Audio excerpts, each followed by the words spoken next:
कि दुनिया में एलोपैथी का एक भी दवाई का नाम कोई बता दे जिससे कोई एक बीमारी थोड़ी बहुत ठीक होती हो, पूरी ना सही, 0.01% भी अगर ठीक होने में कुछ भी कंट्रीब्यूशन होगा, अगर ऐसा सिद्ध कर दे तो मैं 10 लाख रुपए दे दूंगा। कोई अभी तक क्यों नहीं आया? क्योंकि ऐसी कोई दवाई दुनिया में एलोपैथी की बनी नहीं है। लेकिन कई लोग ऐसा सोच सकते हैं कि मैं तो यूं ही बोल रहा हूँ कुछ भी। तो मैंने इसका 10 लाख रुपए का इनाम भी रखा है, और ये इनाम आपके माध्यम से फिर अनाउंस कर रहा हूँ। अब ब्लड प्रेशर को भी क्योर करने के ऐसे सामान्य तरीके हैं, बहुत अच्छे से किया जा सकता है, लेकिन जिस मेडिसिन एलोपैथी से इसको दिया जाता है उससे वो पेशेंट तो मेरे ख्याल से आजीवन के लिए अपाहिज ही हो जाता है। पहली बात तो ये है कि मैं बड़ा साफ क्लियरली बोलता हूँ, आज भी बोल रहा हूँ कि एलोपैथी की किसी भी इंटरवेंशन की किसी को भी जरूरत नहीं है, कभी भी ना जरूरत पड़ेगी। क्योंकि कैंसर के इलाज से कैंसर बॉडी में बनता है, ब्लड प्रेशर की दवाई से ब्लड प्रेशर और तेजी से बढ़ता है, डायबिटीज की दवाई से डायबिटीज ही बढ़ती है। मैं अपने जीवन में फर्स्ट टाइम मोंग टॉक्स के शो से सब फर्स्ट टाइम बिल्कुल ऑन रिकॉर्ड बता रहा हूँ, इतनी प्रामाणिकता, इतनी सत्यता और इतनी निर्भीकता के साथ बोलने वाला आप जैसा व्यक्तित्व परमात्मा की कृपा और आशीर्वाद के सिवा ये संभव नहीं है।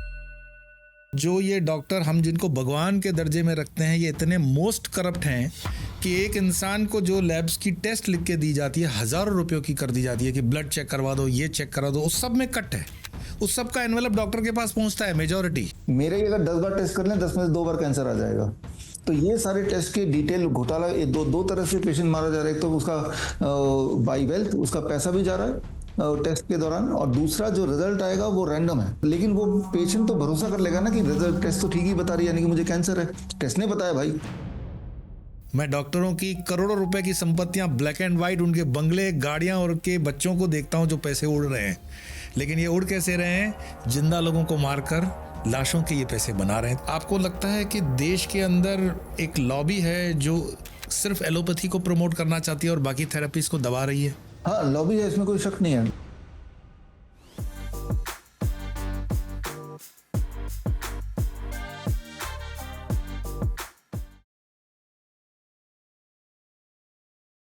नमस्कार, नमो नारायण। दी मोंग टॉक्स के इस एपिसोड में आज जिस विभूति से हम आपको मिलवाने जा रहे हैं वो अध्यात्म जगत में हो सकता है कि आपने कोई स्वामी जी के नाम से उनको नहीं जाना हो, लेकिन कर्म योग के अंदर उनका जो योगदान है इस देश में, और स्पेशली कोरोना काल के अंदर मैं स्वयं व्यक्तिगत रूप से उनके संपर्क में था, तो जो सेवाएं उन्होंने देश को दी है और जो सेवा इस देश की उन्होंने की है मेडिकल के माध्यम से, आज उस पर ही चर्चा करेंगे। और हमारा सौभाग्य है कि आज हमारे साथ हैं डॉक्टर विश्वरूप राय चौधरी जी। डॉक्टर साहब, आपको बहुत बहुत नमन करते हुए स्वागत भी करता हूं, और मैं चाहूँगा कि समय कम भी रहे, लेकिन हम ज़्यादा से ज़्यादा, जिसको कहते हैं ना कि लालच में बटोरना चाहेंगे। मैं जब आपके पूरे इस प्रोफाइल को देख रहा था तो मन में इतने प्रश्न हैं कि आज का इंसान या हमारे देश के अंदर जो लोग हैं उनका मेन जो प्रॉब्लम्स है, डायबिटीज़ है, किडनी है, ये तो आप हर सेमिनार वगैरह में इसको देते हैं, और डीआईपी डाइट वगैरह को लेकर के भी आपके काफ़ी मैं सुनता हूँ।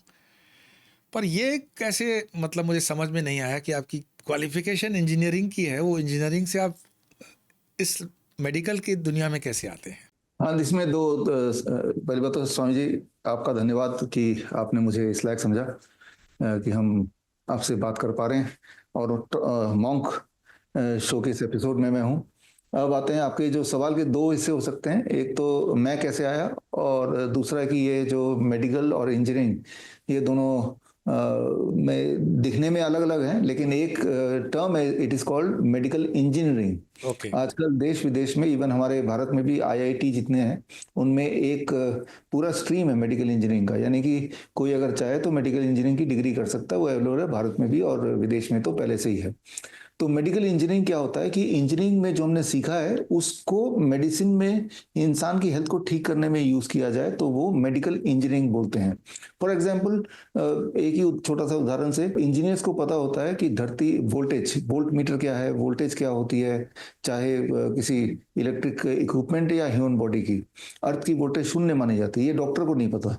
और इंजीनियर्स को भी पता है कि अगर हम अर्थ को से किसी चीज को जोड़ेंगे तो उसकी वोल्टेज भी अर्थ के बराबर आ जाएगी, यानी कि मनुष्य को अगर धरती से जोड़ेंगे तो वोल्ट मीटर चेक करें तो हमारी वोल्टेज शून्य आ जाएगी, और शून्य आते ही हमारी इम्यूनिटी बढ़ने लगती है, बढ़ने लग जाती है। तो यहाँ आपने अपने बॉडी के हेल्थ को इम्प्रूव करने के लिए एक इंजीनियरिंग साइंस का उपयोग किया, that is called medical engineering. तो किसी इंजीनियर का इंजीनियरिंग साइंस को यूज करके किसी की हेल्थ ठीक करना, ये एक नॉर्मल फिनोमिना भी माना जा सकता है, हालांकि बहुत कम लोग इसे करते हैं। और मैं खुद इसमें कैसे आया, ये भी एक पार्ट है आपके सवाल का। मेरी अपनी भी प्रॉब्लम थी, आज से करीब 25-30 साल पहले की बात है। जिंदगी के पहले पहले आधे मतलब 25 से 30 साल का जब मैं था, उस वक्त तक एक मुश्किल एक हेल्थ प्रॉब्लम थी, आईबीएस, इरिटेबल बाउल सिंड्रोम। अच्छा। और पर्सनली मुझे था, और वो जब जब से होश संभाला तब से ही था। और जितने सारे तरीके होते हैं ठीक करने के, ये ऐसा बताया जाता है, एलोपैथी है, आयुर्वेद है, होम्योपैथ है, तो सब जगह दिखाता आया था। और ऐसे करते करते सालों साल निकल गए और वो प्रॉब्लम वहीं की वहीं थी। तब एक दिन मुझे समझ आया कि जब ये एलोपैथी में या आयुर्वेद में या होम्योपैथी में इसका सोल्यूशन है ही नहीं, तो उसका सोल्यूशन ढूंढना भी मेरा ही काम है। फिर मैंने ढूंढा और एक सोल्यूशन मिल भी गया, और 15 दिन के तक मैंने वो किया। और तब से लेके अभी मेरे ख्याल से 27 साल हो भी गए हैं इस चीज को। उसके बाद आईबीएस कभी नहीं हुआ। और मेरे दिमाग में बात आई कि ये छोटी सी चीज अगर मुझे बचपन में किसी ने बता दी होती, तो जिंदगी के शुरुआती जो 25-30 साल थे वो भी ठीक निकले होते।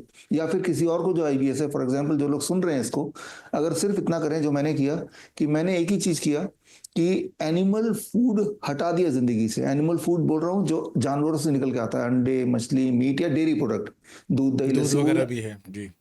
जानवर से निकल के आता है। जैसे ही मैंने ये छोड़ा तो 15 दिन लगे पूरी तरह से ठीक होने में आईबीएस की प्रॉब्लम को, और तब से लेके अभी तक हुआ ही नहीं। वाह वाह। तो छोटी सी बात है। फिर ऐसे ही मेरी वाइफ को साइनस की दिक्कत थी बचपन से ही, तो और उसका भी यही हिस्ट्री थी कि वो, और आप में से जो लोग सुन भी रहे जी हैं, जिसको साइनस है उसको साइनस हमेशा रहेगा, जिसको आईबीएस है हमेशा रहेगा, यही आप सुनते आए हैं। जी। लेकिन फिर मैंने ढूंढना शुरू किया, फिर मुझे एक सोल्यूशन मिला, मैंने उस पर अप्लाई किया फॉर 15 डेज और सो। और उसके बाद से अभी इस चीज को मेरे ख्याल से 20-25 साल हो गए हैं उसको भी, और दोबारा कभी वो मुड़ के वो दिक्कत आई नहीं। सोल्यूशन बड़ा सिंपल था कि आंवला ताजा लिया, 100 ml जूस निकाला घर पे ही कूट करके, खाली पेट पिला दिया, और ऐसा मैंने 10-15 दिन किया। तो दिमाग में आता है कि बड़ी से बड़ी दिखने वाली प्रॉब्लम का आसान से आसान सोल्यूशन घर बैठे हो सकता है, ये दिमाग में चला गया। फिर मैं ढूंढता चला गया, diabetes, BP, heart disease, chronic kidney disease, cancer, जितनी बीमारियों के नाम आप सबने सुने हैं, तो और मुझे उनके सोल्यूशन बड़े आसान, और वो कोई मेरा आविष्कार नहीं है, ये पहले से दर्ज है। ये आयुर्वेद में भी दर्ज है, और ये मॉडर्न साइंस में भी जर्नल्स में मिल जाएंगे।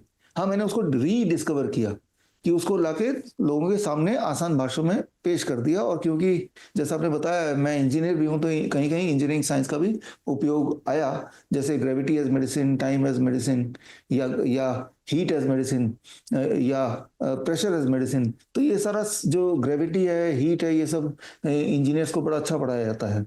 तो उन्हीं नॉलेज को यूज करके और बाकी इस जर्नी में कलेक्ट करता गया, और लोगों का विश्वास बढ़ता गया, और लोग इसको अप्लाई करते हैं तो they are able to cure themselves. एक छोटी सी बात बता के इसको खत्म करते हैं इस सवाल को। फॉर एग्जांपल किसी को बुखार हो जाए तो पैरासिटामोल लेगा तो बुखार 1 घंटे में उतरेगा, फिर दोबारा बुखार आ जाएगा। लेकिन अगर वही आदमी, जैसे मैं बैठा हूँ, आप बैठे हैं, अगर एक बाल्टी ले ले 42 डिग्री सेल्सियस पानी वाला बाल्टी, दोनों पैर रख दे बाल्टी के अंदर, आधे घंटे तक टेम्परेचर मेंटेन जरूर करना है, तो उसके बाद बुखार तो चला जाएगा ही, दोबारा आएगा भी नहीं। कितनी छोटी सी बात है, सिर्फ पानी चाहिए आपको, गर्म पानी, और एक बाल्टी चाहिए, राइट। तो ये है मेडिकल इंजीनियरिंग कि 42 डिग्री सेल्सियस, ये इंजीनियर बता सकता है, डॉक्टर तो बता ही नहीं सकता। तो यही मैं बता रहा हूँ कि दवाइयों की जरूरत नहीं है, you don't need medication, you just need education. तो डॉक्टर साहब, आप जो ये सारी ट्रीटमेंट्स देखते हैं, मैं आपके कई सेमिनार्स वगैरह की क्लिप्स मेरे पास पहुंचती है, आप अपने आप को कौन सी थेरेपी में मानते हो? कि आप एलोपैथी को बिलोंग करोगे, आयुर्वेद को बिलोंग करोगे, नेचुरोपैथी को बिलोंग करोगे, या होम्योपैथी को? हाँ, ये बोलना बड़ा मुश्किल है, लेकिन इंटीग्रेटेड मेडिसिन बोल सकते हैं, या मेडिकल इंजीनियरिंग ही बोल लीजिए इसको, है ना। ये दोनों में से जो नाम ठीक लगे, क्योंकि इसमें न्यूट्रिशन का भी रोल है, इसमें ग्रेविटी का भी रोल है। जो किडनी के पेशेंट है उनको ग्रेविटी का रोल होता है। किडनी के पेशेंट, हमारा बेड ऐसा होता है, किडनी के पेशेंट का बेड हम ऐसे कर देते हैं, सिर यहाँ, पैर ऊपर, 10 डिग्री एंगल, 1 फीट, का डिफरेंस। ऐसा जब 2 घंटे तक लेटे रहते हैं तो उनका जो यूरिन आउटपुट बढ़ जाता है, उनका ब्लड प्रेशर फिर कम होने लगता है, उनका स्वेलिंग कम होने लगती है, classic symptom of chronic kidney disease कम होने लगता है। तो यहाँ मैंने सिर्फ एक ही चीज यूज किया, ग्रेविटी एज मेडिसिन, राइट। तो हम बोल सकते हैं इसको इंटीग्रेटेड मेडिसिन। इंटीग्रेटेड मेडिसिन का ये मतलब है कि अलग अलग तरह की पद्धति का बेस्ट लेके पेशेंट सेंट्रिक इलाज करो, that can be called as integrated medicine. आप जो ये मतलब इस तरह का देश में एक नया मेरे ख्याल से ये कंसेप्ट के साथ जो गारंटेड इलाज भी होता है आपका, तो इसमें आपको लग रहा है कि नई जनरेशन के डॉक्टर्स या जो भी मेडिसिन प्रैक्टिशनर हैं इसको ये ट्राई कर रहे हैं या करना चाहिए, इसमें कुछ हो रहा है इस आगे तरह की? हाँ, अभी अगर आप देखें तो अभी बहुत सारे डॉक्टर्स हैं, डॉक्टर्स भी चाहे वो एलोपैथिक हो, आयुर्वेद के हों या होम्योपैथिक हो, उनका उनमें से बहुत ऐसे डॉक्टर्स भी हैं जी। जो ये रियल दिल से चाहते हैं कि पेशेंट ठीक हो जाए, लेकिन उनके पास हथियार ही नहीं है, ठीक करने के टूल्स ही नहीं है। और जो जो टूल्स उनको पकड़ाए गए हैं और उनके मेडिकल कॉलेज के दौरान दवाइयों का, वो काम करते नहीं, उल्टा ही काम करती है बल्कि। लेकिन ऐसे डॉक्टर्स को जब ये सारे सोल्यूशन दिखते हैं और रिजल्ट दिखता है, तो ऐसे बहुत डॉक्टर्स हैं। आपके सूरत में ही ऐसे ओम हॉस्पिटल करके है, आप जाएंगे वहाँ पे तो वहाँ पे सारे एलोपैथी के डॉक्टर्स हैं और प्रोटोकॉल सारे यही फॉलो करते हैं। वो लोगों को बताते हैं अच्छा। कि दवाई मत लो, कि लेने से मुश्किल हो जाएगी, and they are MD doctors. और ऐसे ही हर शहर में आपको मिल जाएंगे एलोपैथी के भी, आयुर्वेद के भी। हमारे खुद के 500 क्लिनिक्स हैं पूरे देश भर में, जी। छोटे छोटे क्लिनिक्स हैं, doctor BRC clinic at the rate home. और उसमें सिर्फ एक टेबल मिलेगा जैसे मेरे सामने, और एक इंसान मिलेगा और कुछ पेन पेपर मिलेगा। ओके। क्योंकि हमें तो कोई दवाई और इंजेक्शन तो देना नहीं है, सिर्फ बताना है कि डाइट क्या होगा, या जो जो मैंने अभी भी बताया कि भाई आपको घर पे क्या करना और क्या नहीं करना है। राइट। हीट एज मेडिसिन है, ग्रेविटी एज मेडिसिन है, या फिर जीरो वोल्ट मेडिसिन बोलते हैं हम। जीरो वोल्ट मतलब कि धरती को टच करते ही और बॉडी वोल्टेज बिकम जीरो, और वहाँ पेशेंट जाते हैं। और वो जो 500 क्लिनिक है उनमें जो डॉक्टर्स बैठे हैं, वो उनमें से कुछ एलोपैथी डॉक्टर भी हैं, कुछ होम्योपैथिक है, कोई आयुर्वेद है, कोई न्यूट्रिशन एक्सपर्ट है।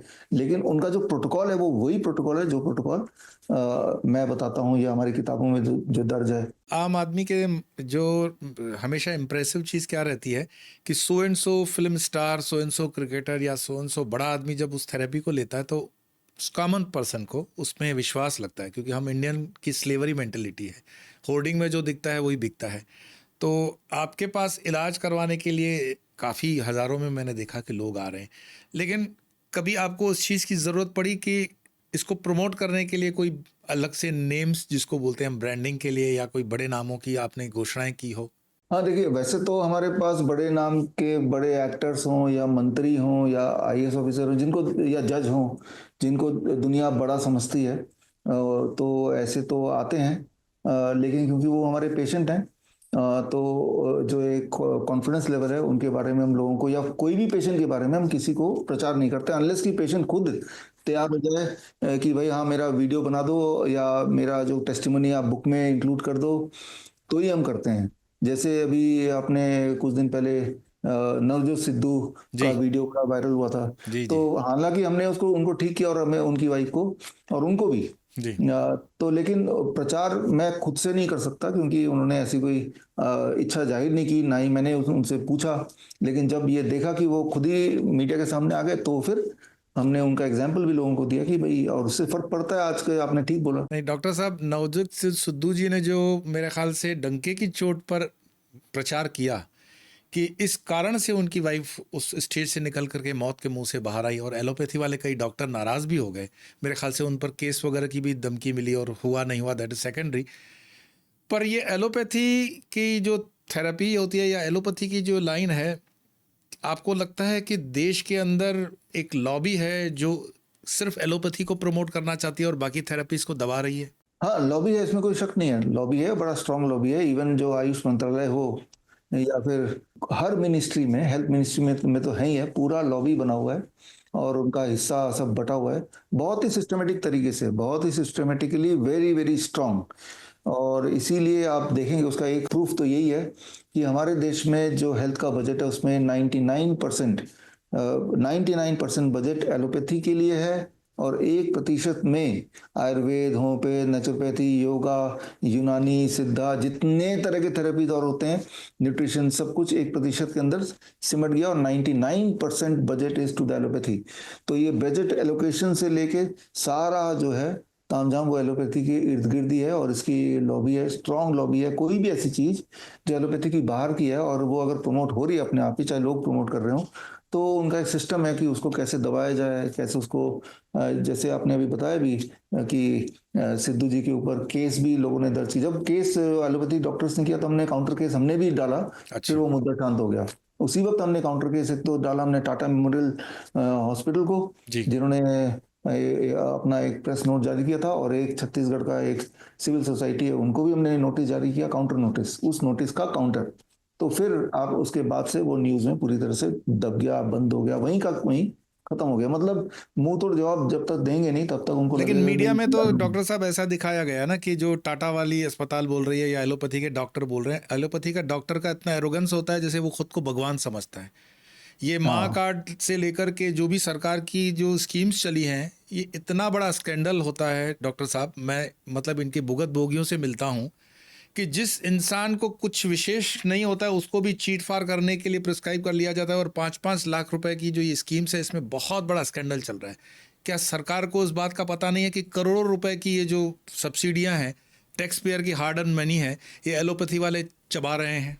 पता है उनको। अब ये समझना पड़ेगा कि जो पॉलिटिकल पार्टीज होती हैं, उनको मोर देन 50% फंडिंग तो इन एलोपैथी लॉबी से ही आती है, और बाकी जो 50% फंडिंग है वो सारी बाकी इंडस्ट्री को मिला दो। तो जहां से सबसे ज्यादा फंडिंग आ रही है, मोर देन 50%, उस लॉबी को बचाना इन पॉलिटिकल पार्टी का मुख्य धर्म भी है, और उनकी जरूरत भी है। तो इसीलिए वो अपना आंखें बंद कर लेते हैं, क्योंकि उनको पता है कि वो वहीं से फंडिंग आनी है। तो उनका एग्जिस्टेंस तभी है जब एलोपैथी लॉबी का एग्जिस्टेंस है। तो ये तो क्लियर कट खेल चल रहा है, और ये सिर्फ भारत में ही नहीं, बाकी देशों में भी ये चल रहा है। नहीं, मैं तो भारत देश को इसीलिए आपसे विशेष पूछ रहा हूँ कि ये कहते हुए आपको डर नहीं लग रहा है? देखिए, आपने अभी जिक्र किया कि जो लोग बीमार नहीं भी उनको भी चीर-फाड़ कर रहे हैं। हाँ, नहीं नहीं कर रहे हैं, हाँ, बिल्कुल कर वो रहे जैसा हैं। कि हाँ, जो कि सत्य है। तो जिस ऐसा नहीं। डॉक्टर का एमबीबीएस से बाहर निकलकर स्कूटर चलाने का औकात नहीं होता है, 3 साल के अंदर वो इम्पोर्टेड कार अपनी ले रहे हैं। हाँ, हाँ। तो इसमें मैं ये बोलना चाह रहा हूँ, जो लोग तो वो बेचारे लोग, सीधे साधे लोग जो कुछ बोल भी नहीं रहे, वो भी मारे जा रहे हैं डॉक्टरों के हाथे। तो जब मरना ही है तो कुछ बोल के और बात सत्य बात के वहां सामने तक भी रखने खत्म नहीं होती है डॉक्टर साहब। जो ये डॉक्टर हम जिनको भगवान के दर्जे में रखते हैं, ये इतने मोस्ट करप्ट हैं कि एक इंसान को जो लैब्स की टेस्ट लिख के दी जाती है, हजारों रुपयों की कर दी जाती है कि ब्लड चेक करवा दो, ये चेक करा दो, उस सब में कट है। उस सब का एनवेलप डॉक्टर के पास पहुंचता है, मेजोरिटी। देखिए, उसमें दो पहलू है ना। एक तो कट है, चलो है, वो तो है ही है, नो डाउट। लेकिन दूसरा, वो जो टेस्ट करा रहे हैं, वो टेस्ट का रिजल्ट जो है, वो रिजल्ट भी इतना मिसलीडिंग है जैसे कॉइन टॉस का रिजल्ट होता है। उससे ज्यादा वो एक्यूरेट नहीं है टेस्ट। इस टेस्ट के ऊपर भी हमने कई किताबें निकाली है कि टेस्ट के पीछे का खेल क्या है, खेल क्या है? Testing the test itself. जब डॉक्टर बोलता है CA 125 टेस्ट करा लो कैंसर का, या CA 19.9 टेस्ट करा लो कैंसर का, तो वो जो कैंसर में वो आपको कैंसर आएगा कि नहीं आएगा उस टेस्ट के मुताबिक, तो वो बिल्कुल ही रैंडम है। मेरे ही अगर 10 बार टेस्ट कर लें, 10 में से 2 बार कैंसर आ जाएगा। तो ये सारे टेस्ट के डिटेल घोटाला, ये दो दो तरह से पेशेंट मारा जा रहा है। एक तो उसका बाई वेल्थ, उसका पैसा भी जा रहा है टेस्ट के दौरान, और दूसरा जो रिजल्ट आएगा वो रैंडम है। लेकिन वो पेशेंट तो भरोसा कर लेगा ना कि रिजल्ट, टेस्ट तो ठीक ही बता रही है, यानी कि मुझे कैंसर है, टेस्ट ने बताया भाई। जबकि उसको ये सच पता ही नहीं है कि ये जो टेस्ट है जितनी बार कराएंगे उतनी बार कुछ ना कुछ और ही आएगा। हाँ, अगर बिल्कुल। वो टेस्ट जो सेम लैब से नहीं कराता है, लैब वाले को नहीं पता कि पहले का टेस्ट का रिपोर्ट क्या है, तो वो result will not be same, it will be every time different, right. तो जो ट्रूथ है, अब वो क्या है कि ट्रैप में आ गया ना, हम्म। कि उसने तो मान लिया कैंसर है। अब जो डॉक्टर बोलेगा कीमोथेरेपी कराओ, रेडिएशन कराओ, सर्जरी, सब के लिए वो तैयार। ना केवल वो, उसके घर वाले तैयार। पैसे नहीं भी है तो लोन लेगा, उधार लेगा, घर बेचेगा, कुछ भी करेगा। तो पूरी तरह ट्रैप में लाने के लिए जो पहला फंदा होता है वो टेस्ट का ही होता है, जाल। तो डॉक्टर साहब, जैसे अब मैं पढ़ रहा था कि किडनी वगैरह के लिए भी आपके काफ़ी मतलब जो सेमिनार्स के थ्रू भी आप बहुत अच्छा बताते हो। किडनी के टेस्ट में भी ऐसा हो जाता है कि किडनी को मतलब इसी टेस्ट के माध्यम से सामने वाले को, पेशेंट को उस तरह वो पानी वानी पिलाना कम कर देते हैं कि जो किडनी फेल नहीं है उसको भी फेल करने के पूरे षड्यंत्र होते हैं। देखिए, अगर आप चाहते हैं, फॉर एग्जाम्पल, जो भी मुझे सुन रहे हैं या सुनेंगे, कि वो अगर ये चाहते हैं कि किसी भी इंसान का किडनी फेल कर दे, तो एक ही काम कीजिए, उसको बोलिए कि पानी कम पिए या ना पिए, हम्म। राइट। तो बस यहाँ से चालू होगा किडनी फेल की कहानी। अब आते हैं आपकी किडनी के टेस्ट पे जो आपने पूछा। किडनी में के लिए केएफटी टेस्ट करते हैं, किडनी फंक्शन टेस्ट, केएफटी। उसमें जो सबसे बड़ा भयानक आंकड़ा आंकड़ा जो पेश किया जाता है वो क्रेटिनिन, कि आपका क्रेटिनिन तो बढ़ गया और यानी कि आपका किडनी फेल हो गया। ये दोनों को एकदम एक साथ जोड़ दिया, किडनी क्रेटिनिन बढ़ा कि मतलब किडनी फेल हो गया। हालांकि क्रेटिनिन का बढ़ना घटना वो किडनी के फेल होने से कोई डायरेक्ट कनेक्शन है ही नहीं।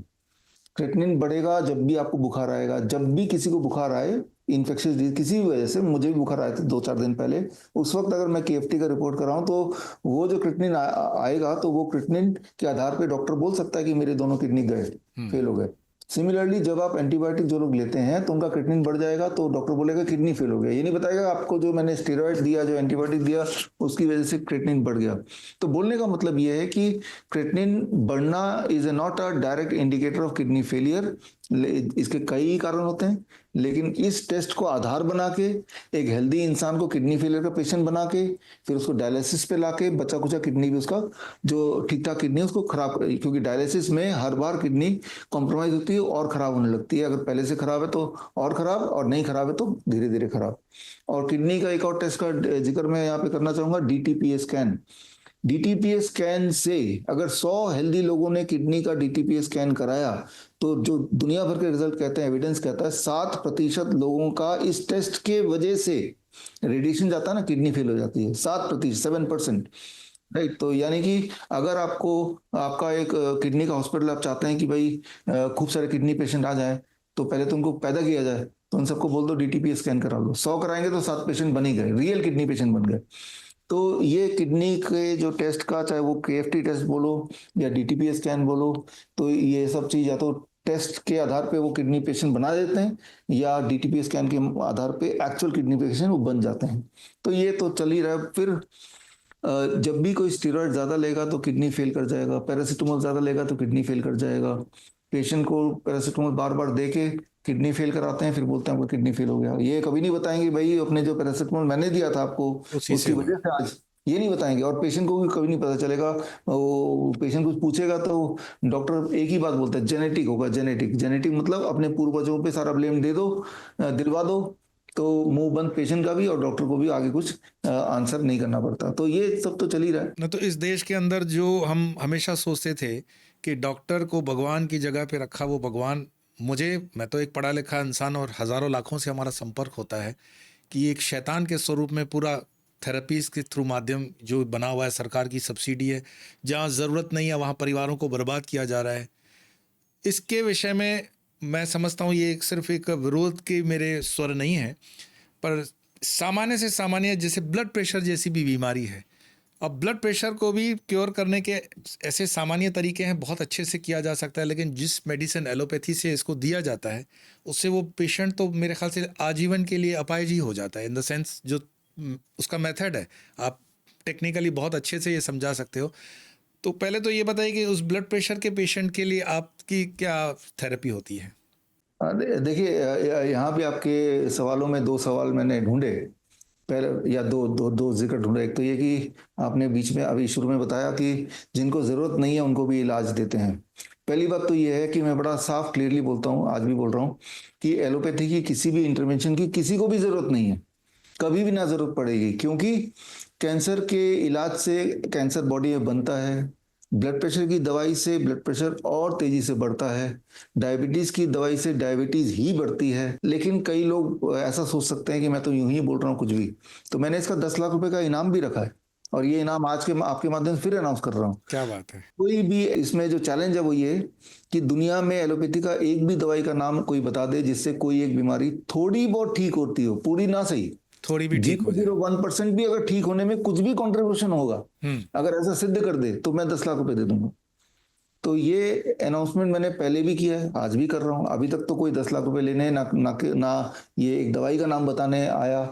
और ये चैलेंज सभी के लिए है, सिर्फ डॉक्टरों के लिए नहीं है, जो पेशेंट उनके लिए भी है। आप डॉक्टर के पास जाइए, बोलिए डॉक्टर साहब मुझे 10 लाख रुपए मिल जाएंगे, सिर्फ एक दवाई का नाम बता दीजिए जिससे कोई एक बीमारी थोड़ी बहुत ठीक होती हो, तो मैं वो दवाई का नाम उनको बताऊंगा, 10 लाख रुपए लेके आ जाऊंगा, 5 लाख आपको भी दूंगा। ना तो कोई कोई अभी तक क्यों नहीं आया, क्योंकि ऐसी कोई दवाई दुनिया में एलोपैथी की बनी नहीं है। तो ये तो हुआ एक बात। अब आते हैं हम क्या करते हैं ब्लड प्रेशर के पेशेंट को।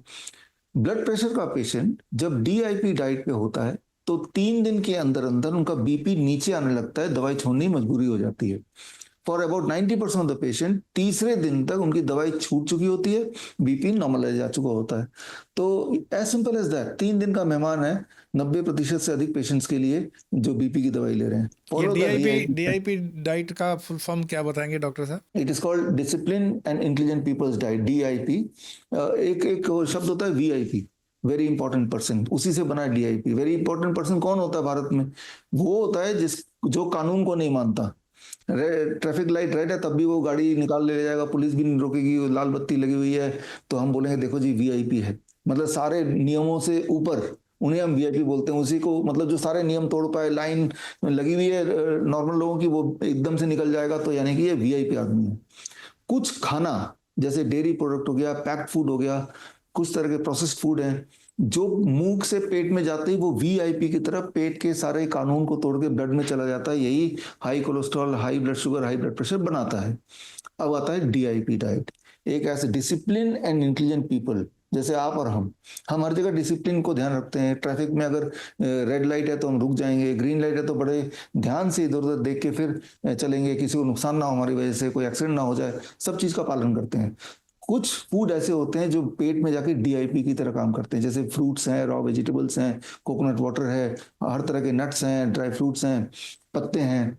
जब वो पेट तक जाता है तो पेट में जो सिग्नलिंग सिस्टम को पहचानता है, और अगर ब्लड में शुगर ऑलरेडी ज्यादा है तो शुगर लिवर में चला जाएगा, कोलोन में चला जाएगा, पेट में रुक जाएगा, लेकिन वो ब्लड के शुगर को और नहीं बढ़ाएगा। फॉर एग्जाम्पल अभी आम का सीजन है, आम के सीजन में सुबह का नाश्ता आम का कीजिए। अगर आप डायबिटीज पेशेंट है तो जरूर कीजिए। अच्छा, जरूर आम, कीजिए।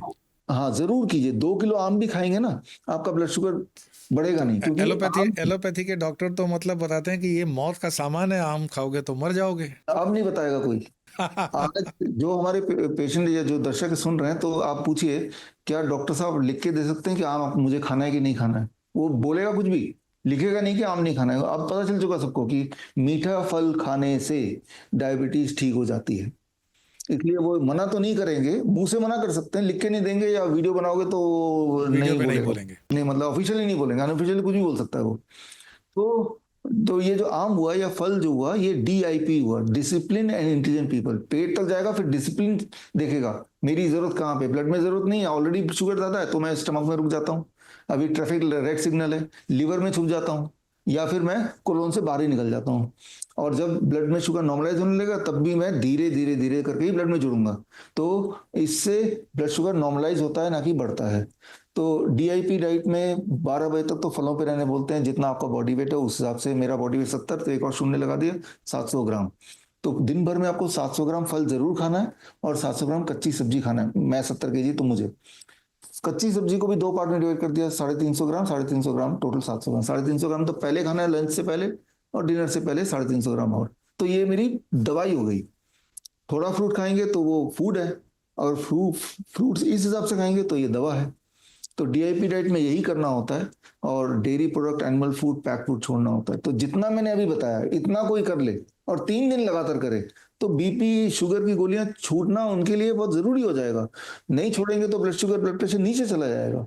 तो इतना सिंपल बात है, उसको पूरे इंडस्ट्री बना दिया, जीवन भर दवाइयों पे रख दिया।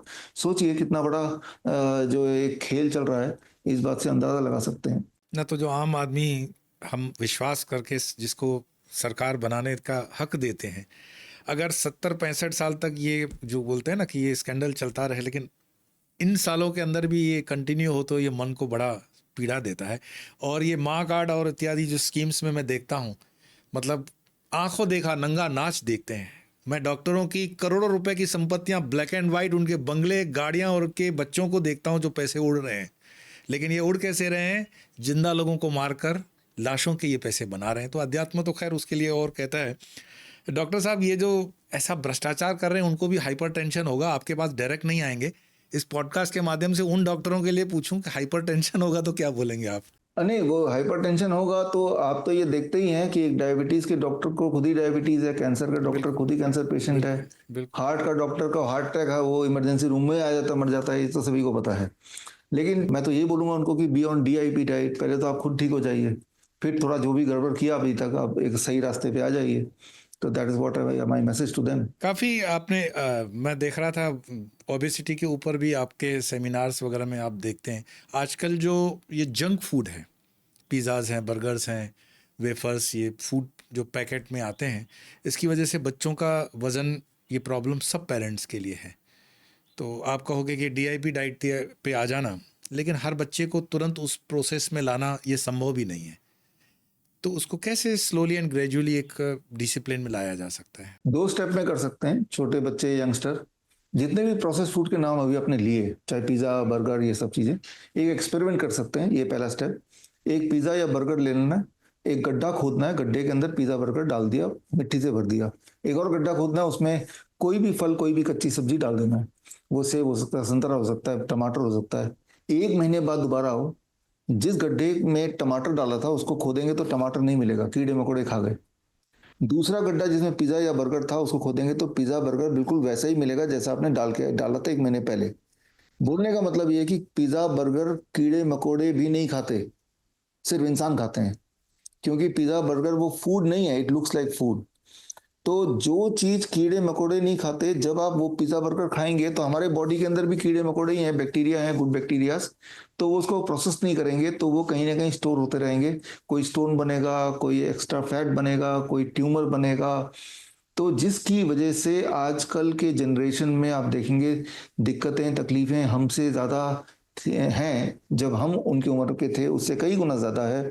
किसी भी स्कूल में चले जाएं और बच्चे आप देख रहे हैं प्लेग्राउंड में खेल खेल रहे हैं, एक नज़र डालेंगे तो आपको पता चल जाएगा हर दूसरा बच्चा या फिर तीसरा बच्चा चश्मा पहना हुआ है। जी। जब मैं स्कूल में था मेरे पूरे स्कूल में 1 या 2 बच्चे को चश्मा था।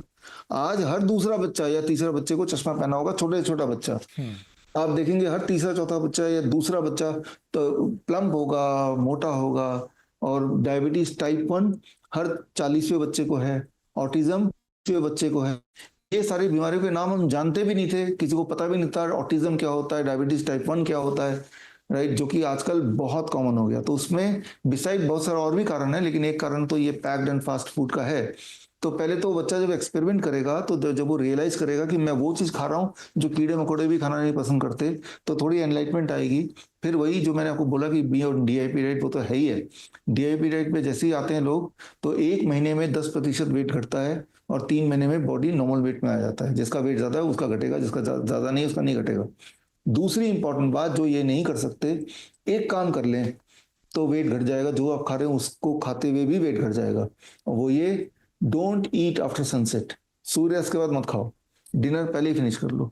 जब आप ये करेंगे, जो लोग सुन रहे हैं, तो आप देखेंगे कि within a month's time 5% weight reduces. और ये वो वाला वेट होगा जो एक्सेस वेट होगा, यूनिफॉर्मली रिड्यूस नहीं होगा। जिसका पेट मोटा है तो पेट से रिड्यूस होगा, जहाँ कहीं ट्यूमरस ग्रोथ है तो वो रिड्यूस होगा। तो जो जो चीज बॉडी को थ्रो करनी है बाहर, वो बॉडी से, कहीं सूजन है तो स्वेलिंग है तो वो कम होगी। तो इस तरह से पहला तो बड़ा आसान है कि डोंट ईट आफ्टर सनसेट। सिर्फ इतना ही एक रूल फॉलो करेंगे तो बहुत सारी बीमारियां गायब होने लगेंगी। आप देखेंगे बंदर भी है तो शाम के बाद नहीं खाना खाता है, हम्म। राइट। तो लेकिन इंसान है तो अभी तो ये है कि आजकल जो इंटरनेट के माध्यम से ऐप से रात के 12 बजे भी 10 मिनट में खाना आप मंगा सकते हो। हम्म। नेटफ्लिक्स जैसे उससे आप एंटरटेनमेंट 24 घंटे कर सकते हो। वर्क फ्रॉम होम कल्चर आ गया है तो बीमारियां भी बढ़ गई हैं। It is not only about what you are eating, it is also about when you are eating.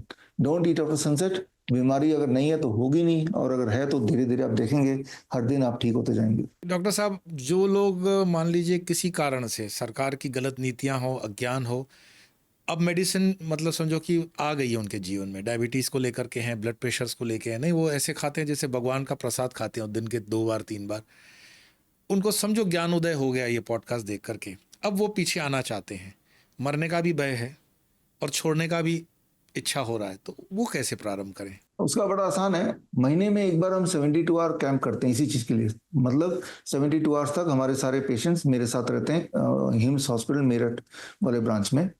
तो 3 दिन ऐसे ही पेशेंट्स को, चाहे वो इंसुलिन डिपेंडेंट हो, दवाइयों पर निर्भरता हो, हर तरह के पेशेंट रहते हैं। और 3 दिन में उनको इसी प्रोटोकॉल पर रखते हैं और साथ में उनका दवाइयों को टेपर डाउन करते हैं। तो लेकिन उसमें तो हमारी जो टोटल सीट है 150 के करीब होती है, वो तो ऑलरेडी फुल हो जाता है जब भी अनाउंस, अभी इस हफ्ते भी है फ्राइडे सैटरडे संडे, तो फुल हो जाता है। लेकिन हमने ये किया है कि हमारे फेसबुक में लाइव करते हैं हम लाइव। अच्छा। तो उन 3 दिन पिछले महीने का भी लाइव वो वहाँ पे रिकॉर्डेड होगा। तो लाइव जब करते हैं हम, तो वो लोग लाइव मेरे से 3 दिन जुड़ सकते हैं। और आप देखेंगे वो जो 150 पेशेंट है उनमें से कोई ना कोई पेशेंट ऐसा भी होगा जो एग्जैक्टली वही चीज से जूझ रहा है जिससे आप जूझ रहे हैं। तो उनके साथ हम क्या क्या कर रहे हैं वो हम लाइव दिखाते ही हैं। तो आप भी वो करते रहेंगे तो जो रिजल्ट वहां आ रहा है वो रिजल्ट आपको घर में फ्री में आ जाएगा। 3 दिन, ये Friday Saturday and Sunday, be with me online Facebook live. Doctor Vishnu Chaudhary मेरा फेसबुक अकाउंट लाइव फेसबुक ढूंढिए और उसमें जाके, इस महीने नहीं तो अगले महीने दोबारा करूंगा। हर महीने करता हूँ और हर महीने जानबूझ के मैं लाइव रखता हूँ, क्योंकि मुझे पता है कि लोग जहां जहां बैठे हैं हर आदमी मेरे तक नहीं पहुंच सकता, लेकिन लाइव के थ्रू घर बैठे तो जुड़ सकता है। तो it can be easy, it can be effective, और ये किया जा सकता है। फ्राइडे सैटरडे संडे है तो 2 दिन छुट्टी ले लीजिए बिल्कुल, अगर आप फ्राइडे। डिस्क्रिप्शन के अंदर भी डॉक्टर साहब, वीडियो के डिस्क्रिप्शन में भी आपके ये सारे डिटेल्स तो डाल ही देंगे। प्लस हाँ अच्छा हमारे पास रहेगा। जब क्वेरी आती है तो उन क्वेरीज को भी हम जवाब इस तरह से देते हैं जहां आपको वो संपर्क करना चाहते हैं। तो बहुत अच्छे से मतलब आपने बताया कि, और एक जो हमारा अनुभव है ना कि जो सत्य के मार्ग पे होता है उसको कहने के लिए लैंग्वेज फॉर्म नहीं करनी पड़ती है। मुझे ठीक से याद है 3 साल 4 साल पहले जब हम कोरोना के विषय पे कर रहे थे, ऑनलाइन ही सेशन चल रहा था, तो ऑनलाइन उस समय आप ही एकमात्र देश के डॉक्टर थे जिन्होंने बताया कि ये कोरोना जो है वो एक हाइप क्रिएट किया हुआ चीज़ था। और काफ़ी लोग डरे हुए थे, उस वक्त भी आपकी सेवाएं बहुत थी, उस वक्त भी आप लोगों को एजुकेट कर रहे थे। पर मुझे लगता है कि एक डॉक्टर साहब आपकी एक मूर्ति कम पड़ रही है इस देश के अंदर। मतलब जितने जागरण चाहिए, जितना अज्ञान है, जितना भ्रष्टाचार है और जितनी एलोपैथी की गुंडागर्दी है, उसमें आप कहीं अपने आप को अकेला नहीं महसूस कर रहे हो? अकेले हैं या आपके साथ और जुड़ रहे हैं लोग? नहीं, जुड़ रहे हैं, एक तो जैसे आप भी जुड़े हैं।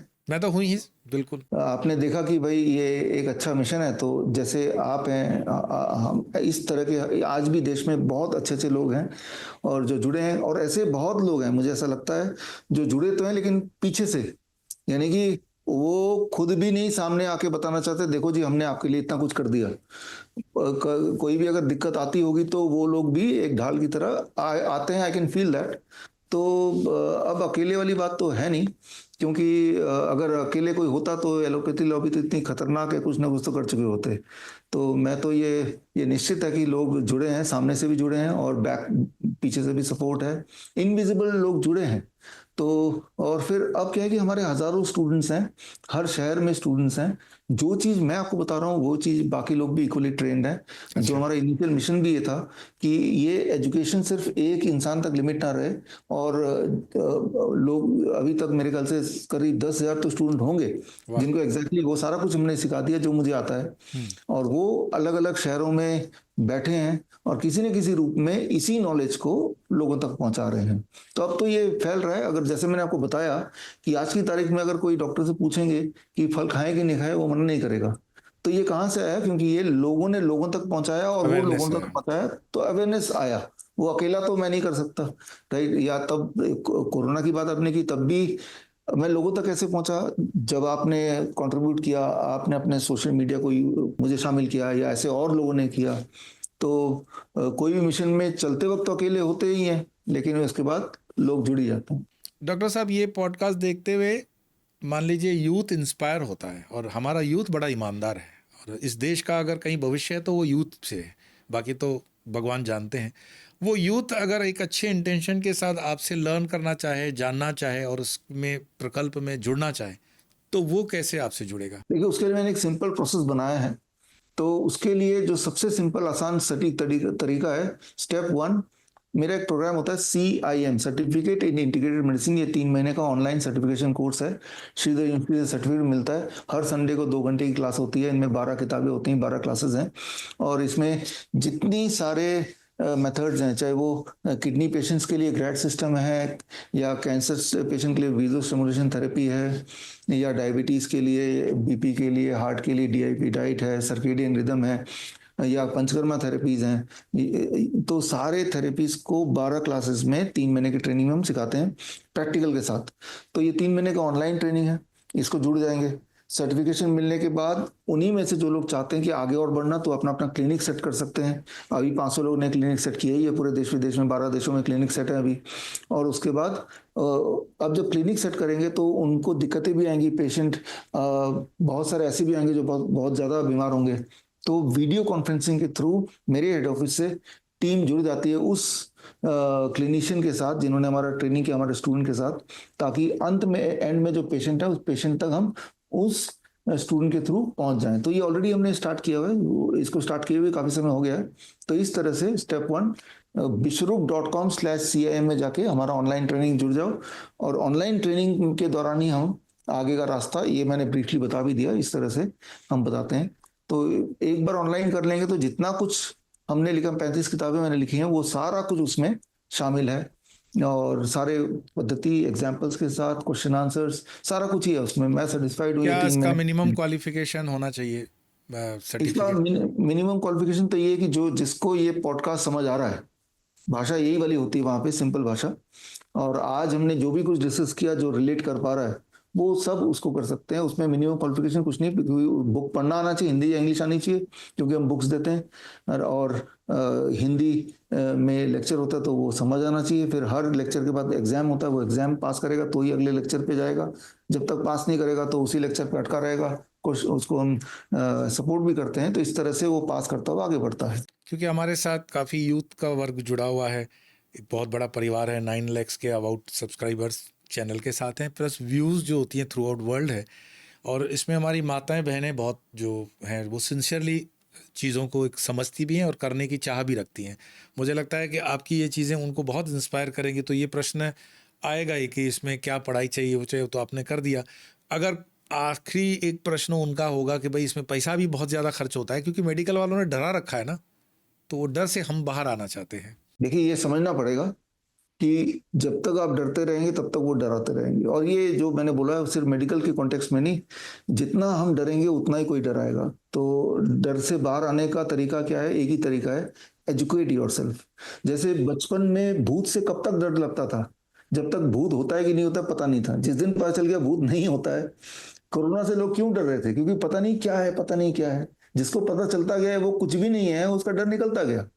ठीक उसी तरह से बीमारी क्या है, ठीक कैसे होना है, क्लियरली जब पता चल जाएगा ना, तो मैं आपको बता सकता हूँ कि डर बिल्कुल नहीं लगेगा। जैसे मुझे बीमारी से डर बिल्कुल नहीं लगता। ऐसा नहीं कि मुझे बीमारी होती नहीं है या होगी नहीं, वो मुझे पता है। लेकिन ये भी पता है कि अगर हो गई तो मुझे पता है मुझे क्या करना है। और अगर मैं अपने आप को ठीक नहीं कर पा रहा हूँ तो दुनिया की कोई ताकत ठीक नहीं कर सकती, ये भी पता है। I know everything about the disease, so I can be so helpful to myself. तो एजुकेट योर सेल्फ, कि एजुकेट, उसके लिए 3 महीने का ऑनलाइन ट्रेनिंग, उसी के लिए बुक्स हैं, उसी के लिए ये जो हम पॉडकास्ट भी कर रहे हैं, ताकि बड़ा दिखाया जाता है डराने के लिए, जैसे कोरोना के टाइम पे किया गया। या टेस्ट के माध्यम से समझा देंगे, देखो जी आपको कैंसर है, और कैंसर वर्ड सुनते ही पेशेंट की आधी जान तो वहीं निकल जाती है। तो सारा डर का व्यापार है, और डर को से लड़ने का सिर्फ एक ही तरीका है, गेट द राइट एजुकेशन। और कोई तरीका नहीं। एजुकेट, जैसे हम मुझे एजुकेशन मिली और एजुकेशन पता चला कि भाई भूत नहीं होता, तो डर चला गया उसी दिन। लेकिन जब तक एजुकेट नहीं था तब तक उस चीज से डर लगता है। तो इसमें खर्चे का डर ज़्यादा लगाने की ज़रूरत नहीं है, मतलब इसमें एक नॉमिनल अमाउंट ही जो भी होगा, फ़ी वगैरह का नॉमिनल अमाउंट ही है इसमें। हाँ, इसमें जो फीस है वो मेरे ख्याल से 13,000 रुपए है, जिसमें बुक्स भी हैं और ट्रेनिंग भी है, इट्स सर्टिफिकेशन क्वाइट भी है, नॉमिनल। आप और कॉन्वोकेशन भी है। लेकिन उस एक ट्रेनिंग के बाद हर महीने जो आप दवाइयों पे पैसा खर्चा करते हैं, अपने लिए, अपने परिवार के लिए डायग्नोस्टिक पे पैसा खर्चा करते हैं, उतने दिन वेस्ट भी होते हैं। आप मानिए it is like health insurance. उसके बाद कोई और चीज की जरूरत नहीं पड़ेगी। आपका किचन और आपका ज्ञान सारा कुछ सॉल्व कर सकता है। तो डॉक्टर साहब, जैसे अलग अलग चीज़ों में इसमें कई आयाम, हेल्थ तो एक ऐसा सब्जेक्ट है कि छोटे मोटे बड़े जीवन का कोई ऐसा इंसिडेंट आपको याद हो जिसको सारी थेरेपीज़ ने नकार दिया हो, आपके पास पहुंचा और उसको रिवाइव कर पाए? सिद्धू जी का तो जब विख्यात है, विश्व विख्यात किस्सा है ही, ऑन रिकॉर्ड है। अपार्ट फ्रॉम उसके कोई ऐसा किस्सा जो एक आपके स्मृति में रह गया? ऐसे आए दिन बहुत होते ही रहते हैं, क्योंकि हमारे पास लोग आते ही आखिरी स्टेज पे है। अच्छा, 90% तो वही आते हैं ना जो जो, जो हारे जब हारे जिस हुए होते तरह हैं। से हारे हुए, और जो डॉक्टर ने जितना लूटना था लूट लिया, उसके बाद भी उसकी जान रह गई, तो फिर आखिरी में ही आते हैं। तो अभी का एक रीसेंट जो एग्जांपल है, जो थोड़ा इंस्पायरिंग भी है सभी के लिए, जी। कि इंस्पायरिंग कि किस तरह से होता है, वो खेल भी समझ आएंगे। तो ये बात है All India Institute of Medical Science AIIMS. Bhubaneswar की, एम्स की। तो यानी कि जिसको हम सबसे ऊपर के पायदान में रखते हैं कि एम्स का मतलब कुछ अच्छा ही है, हम्म। दिमाग में बैठा, ऊपर से वहां पैसा देना नहीं है, हम्म। तो वो क्यों कुछ गड़बड़ करेंगे। राइट। लेकिन वो एम्स का डॉक्टर भी एक प्रोटोकॉल से बंधा हुआ है कि पेशेंट जाएगा तो यही करना है और यही नहीं करना है। तो ये एक तो बात है। तो मैं यहाँ पे एक पेशेंट, जो उड़ीसा की पेशेंट है, उनके यहाँ पे छोटा सा दाना हो गया, जैसे पिंपल हो जाता है, कहा डॉक्टर को दिखा लेते हैं। डॉक्टर को दिखाया तो वही वाली बात की बायोप्सी करा लो, कुछ नहीं आया। तो डॉक्टर ने कहा एक और कर लेते हैं, कुछ नहीं आया तो एक और कर लेते हैं। एक बात समझना होगा, इंस्पिरेशन ये है, जितनी बार बायोप्सी करते हैं उतनी बार उस जगह पे कैंसर होने के चांसेस बढ़ जाते हैं। Biopsy causes cancer. फिर हाँ, तो फिर क्या हुआ, दो दो तीन महीने जब कराते रहे हर थोड़े थोड़े दिन बाद, तो यहाँ पे पूरा कैंसर बन गया, मतलब पूरा घाव ऐसे बन गया कि ये आंखें बंद हो गई और यहाँ से खून ही निकलता रहता था, और कीड़े भी पड़ गए। कीड़े पड़ गए मतलब लिटरली कीड़े निकाल के ऐसे रख सकते हैं हम। ओहो हो। हाँ। तो जब कीड़े पड़ गए तो डॉक्टर ने उनको बोला कि कल हम सर्जरी करेंगे, ये गाल तो निकाल ही देंगे, ये आंख भी निकाल देंगे, और थाई से स्किन यहाँ लगा देंगे।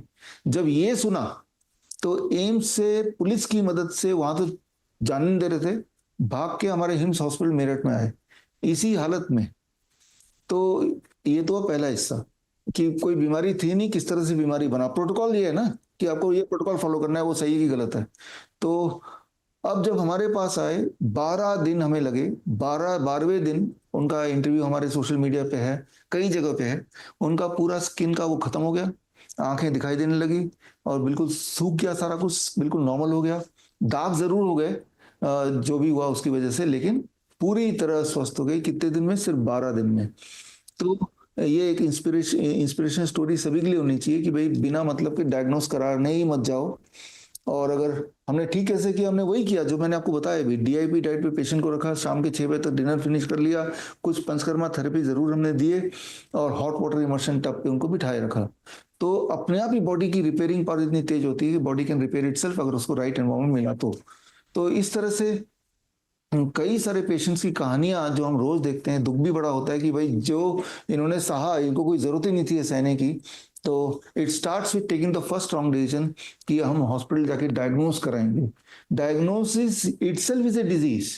पेट स्कैन से कैंसर बनता है, ना कि कैंसर डायग्नोस होता है। मेमोग्राम से कैंसर बनता है, ना कि कैंसर डायग्नोस होता है। बायोप्सी से कैंसर बनता है, ना कि कैंसर डायग्नोस होता है। ये बात जो मैंने अभी बोली पिछले 1 मिनट में, इसके ऊपर तुमने टाटा मेमोरियल को एक लेटर भी इशू किया था, prove me wrong, I will give you 10 lakh rupees. Right, वो अभी भी बोल रहा हूँ। तो अच्छा, ये उन्होंने सत्य उन्होंने है। जवाब नहीं दिया? नहीं नहीं, वो जवाब नहीं देंगे ना, वो जवाब दिया मैंने तो अपने सोशल मीडिया से डाला था, उनको पर्सनल लेटर भी कुरियर से भेजा था। वाह। दोनों चीज के, और आपके माध्यम से भी बता रहा हूँ कि भाई ये है। तो मैं ये बोलना चाह रहा हूँ कि जो लोग मुझे सुन रहे हैं, आपको अगर डॉक्टर बोलता है बायोप्सी, पेट स्कैन, मेमोग्राम कराओ, आप डॉक्टर से पूछिए क्या आप लिख के दे सकते हैं कि इससे कैंसर तो नहीं हो जाएगा। हम्म। वो लिखेगा यही कि हाँ इससे कैंसर हो सकता है, बल्कि आपको जो साइन कराता है ना कंसेंट फॉर्म में, लिखा ही होता है कि इससे कैंसर हो सकता है।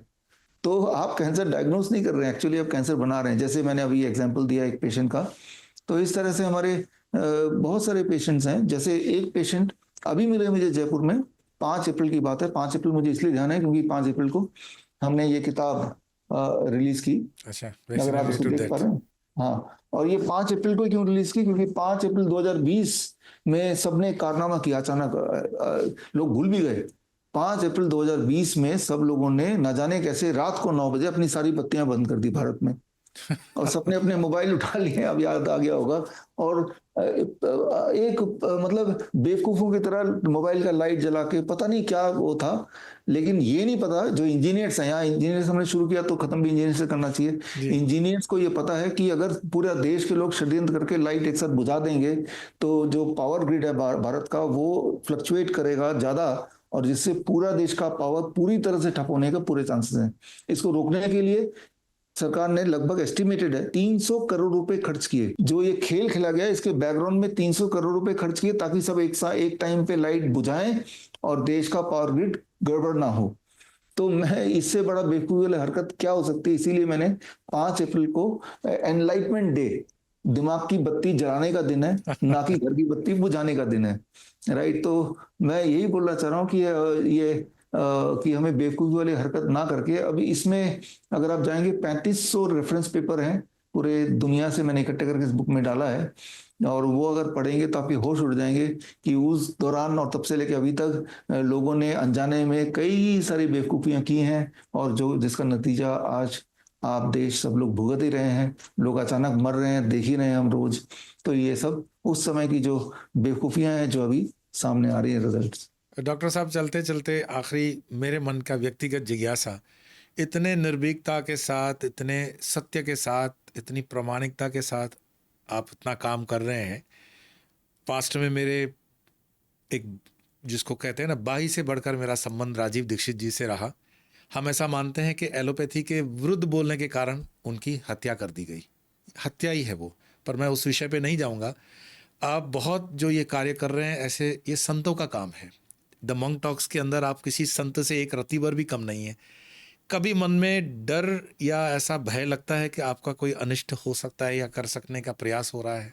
हाँ, ये जब सवाल आता है तो फिर मैं अपने आप से एक और सवाल पूछता हूँ, ये सभी से पूछता हूँ, आपसे भी पूछूंगा कि जो लोग ये नहीं कर रहे हैं, जो लोग सच को नहीं बता रहे हैं, चुपचाप अपनी जिंदगी जी रहे हैं, क्या उनको कोई गारंटी है कि वो जल्दी ज्यादा लंबा जिएंगे?